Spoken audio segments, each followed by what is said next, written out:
हरियाणा में विधानसभा चुनाव में अब चंद ही दिन बाकी बचे हैं। सभी पार्टियां जमकर चुनाव प्रचार में जोरों शोरों से जुट गई हैं।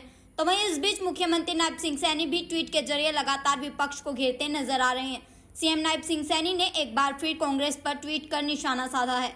उन्होंने कहा कि कांग्रेस ने हरियाणा में जो सबसे बड़ा पाप किया है वो हमारे युवाओं के साथ किया है। हुड्डा पिता पुत्र जब 10 साल तक राज में थे तब उन्होंने ना तो नौकरी दी और दी तो सिर्फ पर्ची खर्ची वालों को ही दी। इसके साथ ही सीएम ने कहा कि साल 2014 के बाद भारतीय जनता पार्टी ने जब मेरिट पर नौकरियां देनी शुरू की तो कांग्रेस के पेट में मरोड़ शुरू हो गए।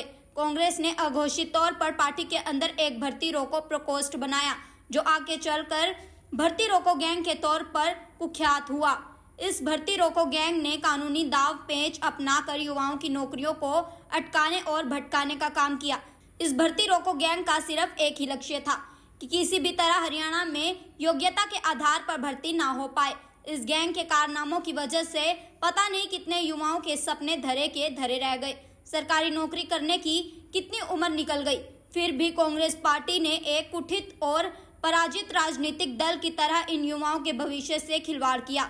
इस भर्ती रोको गैंग से संघर्ष करके फिर भी भारतीय जनता पार्टी ने 1,46,000 युवाओं को योग्यता पर नौकरी दी। 25,000 नौकरियां बिल्कुल मिलने ही वाली थी कि ये कांग्रेस का नेता और राहुल गांधी के सलाहकार जयराम रमेश चुनाव आयोग चला गया और भर्तियां रुकवा दी।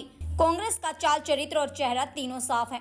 कांग्रेस साफ साफ कह रही है कि अगर गलती से भी सत्ता में आ गई तो सरकारी नौकरियों में बंदरवाट करेगी। सीएलयू गैंग के हिस्सेदार चाहे वो नीरज शर्मा हो या शमशेर गोगी हो या कुलदीप शर्मा हो या चाणक्य पंडित हो, कोई 50 वोटों के बदले नौकरी बेच रहे हैं तो कोई खुला ऐलान कर रहे हैं कि पर्ची से नौकरी दूंगा और अपने घर भरूंगा। लेकिन हरियाणा का स्वाभिमान युवा कांग्रेस के इन खतरनाक इरादों को कभी पूरा नहीं होने देंगे, ऐसा मुझे पूर्ण विश्वास है।